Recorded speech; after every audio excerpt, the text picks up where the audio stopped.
కాంగ్రెస్ మంత్రులు చేసినటువంటి సవాళ్ళు కూడా ముఖ్యమంత్రికి తెలియకుండా జరిగాయని చెప్పి గాంధీ భవన్ వర్గాల్లో పెద్ద ఎత్తున చర్చ జరుగుతుంది. ఎందుకంటే బీఆర్ఎస్ నేతలకు ఇచ్చినటువంటి సవాల్ ఏదైతే ఉందో దానికి సంబంధించినటువంటి ప్రతి సవాళ్ళు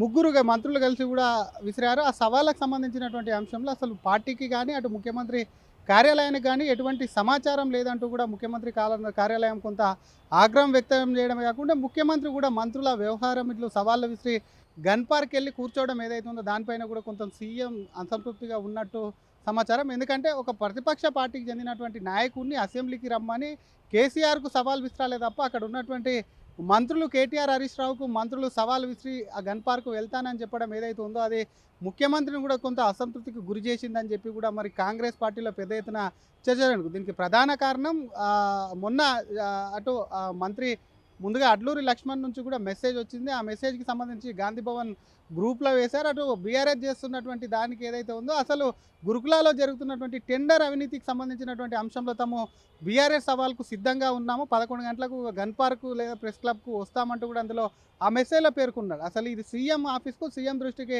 వెళ్ళేసరికి ఆ మెసేజ్ అంతా కూడా మీడియాకు కానివ్వండి అటు ఉన్నటువంటి బీఆర్ఎస్ నేతలకు కానివ్వండి వెళ్ళిపోయింది. వెంటనే వాళ్ళు ప్రతిస్పందించారు. అంతలోపే జరిగిందంతా జరిగిపోయింది నష్టమని గ్రహించినటువంటి ముఖ్యమంత్రి నెక్స్ట్ డే ఉదయము దానికి సంబంధించి మొదట పెట్టినటువంటి మెసేజ్లో కూడా అటు మంత్రులు మాజీ మంత్రులుగా ఉన్నటువంటి హరీష్ రావు కేటీఆర్ కూడా తమ సవాల్ను స్వీకరించి ఆ సవాల్కు కూడా చర్చకు రావాలంటూ ఆ మెసేజ్లో ఉంది. కానీ ముఖ్యమంత్రి కార్యాలయం నుంచి కూడా ఆదేశాలు వచ్చిన అనంతరం కూడా దాంట్లో ప్రతిపక్ష నేత కేసీఆర్ రావాలి, పిల్ల బచ్చాలు అటు హరీష్ రావు కేటీఆర్తో కాదు అంటూ కూడా వెంటనే మంత్రులు సవరించుకోవడం, ఆ తర్వాత గన్ పార్క్ సీఎం డైరెక్షన్లో కూడా అటు గన్ పార్క్ వెళ్ళాక చాలాసేపు కూర్చోవడం, అక్కడ కూర్చొని అక్కడికి ఒకవైపు అటు బీఆర్ఎస్ నుంచి వచ్చేటువంటి మంత్రులు ఆపారు. ఉన్నప్పటికీ ఆ సవాల్కు కేసీఆర్ స్పందించాలి, అసెంబ్లీకి రావాలని మంత్రులు డిమాండ్ చేసినప్పటికీ గన్ పార్క్ వద్ద కూడా ఎక్కువసేపు మంత్రులు కూడా కూర్చోకపోవడం ఏదైతే ఉందో ఇదంతా కూడా కొంత సీఎం అసంతృప్తి. ఎందుకంటే కాంగ్రెస్ పార్టీకి సంబంధించి ఇప్పటికే అటు మంత్రులకు సీఎంకు గ్యాప్ పెరుగుతుందన్నట్టు బీఆర్ఎస్ కానివ్వండి మరొక పక్క బీజేపీ కానివ్వండి ఆరోపిస్తూ వస్తుంది. ఇది మాత్రం ఇది జరిగినటువంటి ఇంత పెద్ద సంఘటన. ఎందుకంటే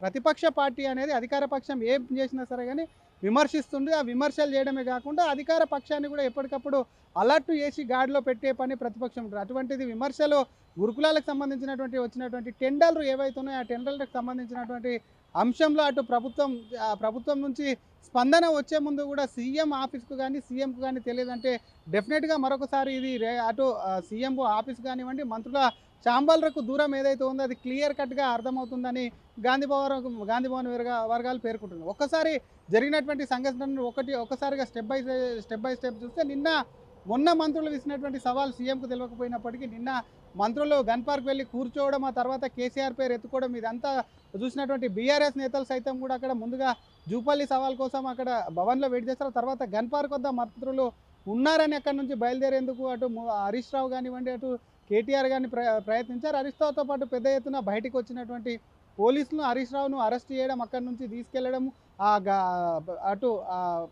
అటు తెలంగాణ భవన్ నుంచి కూడా గన్ పార్క్ రాకుండా అడ్డుకున్నారు. కానీ అంతలోనే మంత్రులు ఇక్కడ నుంచి వెళ్ళడం ఏదైతే ఉందో అది కొంత కాంగ్రెస్ను కూడా ఇరుకాన పెట్టిందంటూ కూడా గాంధీ భవన్ వర్గాలు పేర్కొంటున్నటువంటి సిచ్యువేషన్ ఉంది. ఎందుకంటే కాంగ్రెస్ మంత్రులే కూడా దానికి సవాల్కు ప్రతి సవాల్ విసరడం ఎక్కువసేపు లేకపోవడం ఏదైతే ఉందో అది ఎక్కువ మైలేజ్ కూడా వాళ్ళకే వెళ్ళింది, అటు బీఆర్ఎస్కే వెళ్ళింది అని చెప్పి కూడా దీని మీద పెద్ద ఎత్తున చర్చ జరుగుతుంది. నిన్న ఈ సిచ్యువేషన్ అంటే ఇదంతా జరిగిన అనంతరం ఈ కథ అంతా జరిగిన అనంతరం కూడా సాయంత్రం క్యాబినెట్ భేటీ జరిగింది. భేటీలో సైతం కూడా సీఎం ఇదే విషయానికి సంబంధించి సవాళ్ళు విసరడం ఏంటి, ప్రతిపక్ష పార్టీ పిలిస్తే వెళ్ళడం ఏంటి, వాళ్ళ సవాళ్ళకు సంబంధించి అసలు ప్రభుత్వానికి తెలియకుండా వెళ్ళడం ఏంటి అని చెప్పి కూడా ఇటువంటి దాని మీద కూడా సీఎం కొంత సీరియస్ అయినట్టు కూడా పెద్ద ఎత్తున బయటికి వార్తలు వస్తున్నాయి. ఈ వార్తల్ని సదరు మంత్రులు ఖండించకపోయినప్పటికీ క్యాబినెట్ అనంతరం మాట్లాడారు. ఆ తర్వాత ఈరోజు జరిగినటువంటి తాజా పరిణామాలు మరొకసారి జూపల్లి కృష్ణారావు కూడా నిన్న ఇచ్చినటువంటి సవాల్ ఇంకొకటి ఉంది. ఆ జూపల్లికి సంబంధించినటువంటి అంశాలు ముఖ్యమంత్రి పైన ఈ ప్రభుత్వం వచ్చాక చేసినటువంటి అప్పులపైన బీఆర్ఎస్ నేతలు చర్చకు సిద్ధమంటూ సవాల్ విసిరారు. ఆ సవాళ్ళు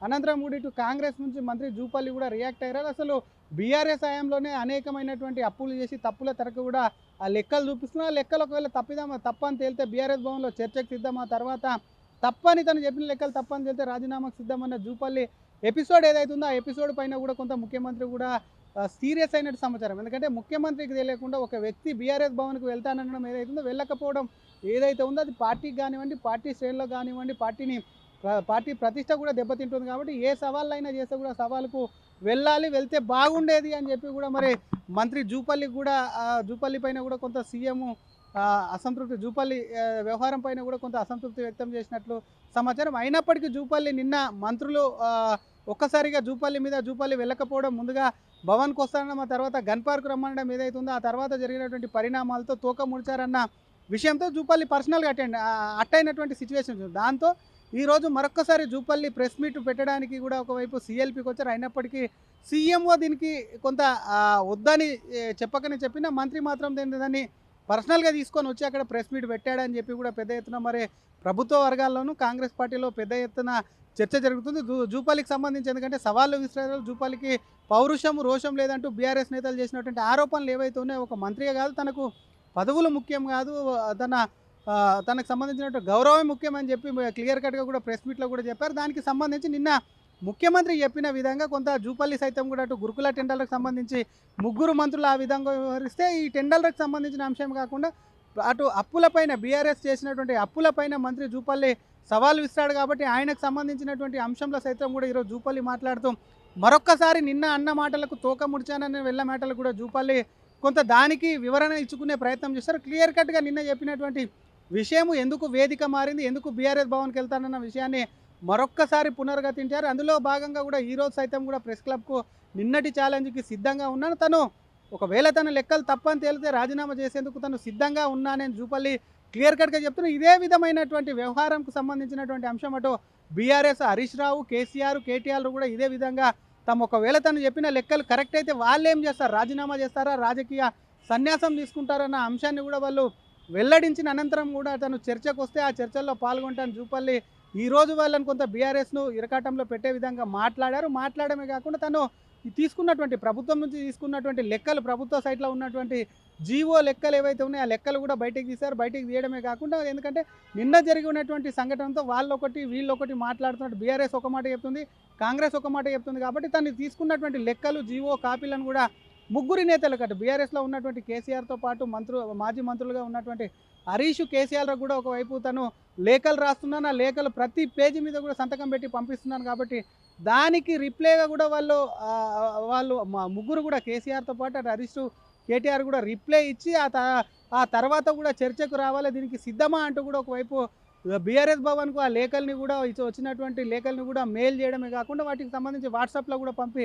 మీడియాకు చూపించారు. ఇదంతా జరిగింది. కాకపోతే నిన్నటితో జరిగినటువంటి ఇష్యూతో కూడా ఒకవైపు సవాళ్ళు ప్రతి సవాళ్ళతో కూడా అటు బీఆర్ఎస్ కాంగ్రెస్ మధ్య కూడా పోటాపోటీ కూడా సవాళ్ళు విసిరినప్పటికీ కూడా ఇదంతా చూసుకుంటే కొంత బీఆర్ఎస్కు లేనిపోని బీఆర్ఎస్ అసలు ప్రస్తుతం మీడియాలో లేని బీఆర్ఎస్ దీనికి సంబంధించి ఎక్కడ బీఆర్ఎస్ లేదు కానీ ఇటువంటి బీఆర్ఎస్కు స్కోప్ ఇచ్చారు మంత్రులు, కొంచెం తొందరపడి కూడా బీఆర్ఎస్కు స్కోప్ ఇచ్చి మళ్ళీ మీడియాలో ఉండి కొంత ఆ బీఆర్ఎస్ను కూడా అనవసరంగా మీడియా ముందుకు తెచ్చారని చెప్పి మాత్రం అటు సీఎల్పీ కానీ అటు ప్రభుత్వంలో కానివ్వండి, మరొక పక్క గాంధీ భవన్ మరగాల్లో మాత్రం మంత్రుల వ్యవహారం ఈ సవాళ్ళ పర్వం ఏదైతే ఉందో ఇదంతా బీఆర్ఎస్ ట్రాప్లో పడి చేశారు కాబట్టి ఇదంతా కూడా కరెక్ట్ కాదు అని సీఎంఓ చెప్పినప్పుడు కూడా కొంత జూపల్లి పర్సనల్గా తీసుకోవడం, మంత్రులు తెలియకుండా అటు పార్టీకి సంబంధించి కూడా కొంత ముందుగా కూడా సమాచారం ఇవ్వకుండా మంత్రివర్గంలో ఉన్నారు కాబట్టి వాళ్ళ నాయకుడు ముఖ్యమంత్రికి తెలియకుండా సవాళ్ళు విసినటువంటి మాట ఏదైతే ఉందో ప్రస్తుతం అటు బీఆర్ఎస్కు కొంత మైలేజ్ ఇచ్చినప్పుడు అటు కాంగ్రెస్కు రాష్ట్ర ప్రభుత్వానికి కొంత చెడ్డ పేరు తెచ్చిందనే వాదన కూడా గాంధీ భవన్ అటు ప్రభుత్వ వర్గాల్లో అయితే ఉందని చెప్పాలి.